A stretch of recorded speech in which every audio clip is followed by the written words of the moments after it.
Somebody came to me this week and said that they've had a very close relationship with Allah since childhood, and that they've made dua to Allah from a very early age, praying tahajjud, even when they were a teenager. And whenever they asked Allah for something, Allah provided. This person actually had a pretty tough life. Father passed away at an early age, no brothers, and this woman has lived a pretty lonely life and basically decided to really truly depend on Allah. And so as she grew and developed in her years, she found that Allah miraculously answers her prayers. Every time she asks Allah for something, Allah has never left her prayer unanswered. So she developed this reliance and this closeness with Allah and would always turn back to Allah. She needs something, she goes and prays 2 rak'ahs and she makes dua to Allah. So a really beautiful connection she had with Allah. But more recently, she went through quite a series of very unexpected difficulties in life.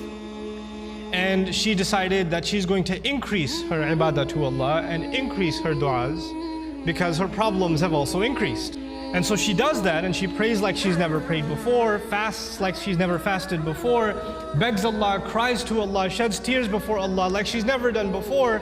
But the problems keep getting worse. They don't get any better. And she starts thinking to herself, maybe Allah is not happy with me because before I used to pray and everything used to get answered. I've never had this problem before. What could possibly be the reason? And in her mind, the reason was, I must have done something wrong. Allah must no longer be answering my prayers because somehow I've been disqualified. I'm not in Allah's good books anymore.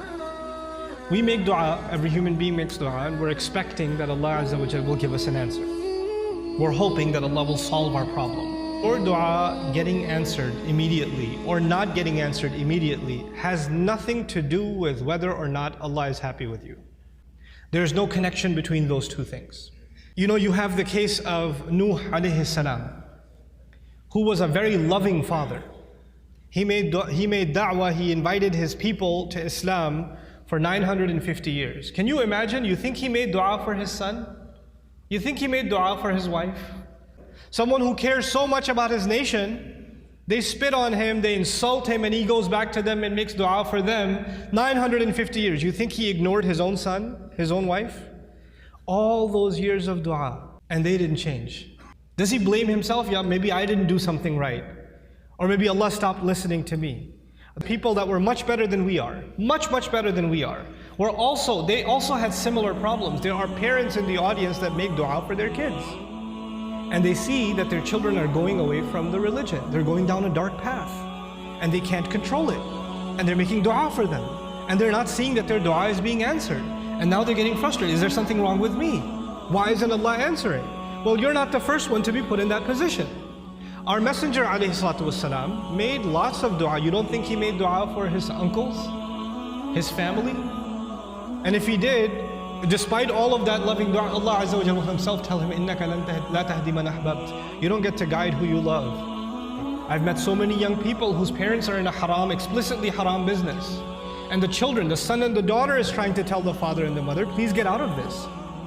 We're dependent on you. You're paying my college tuition. You're providing for us, but you're providing for us from haram income.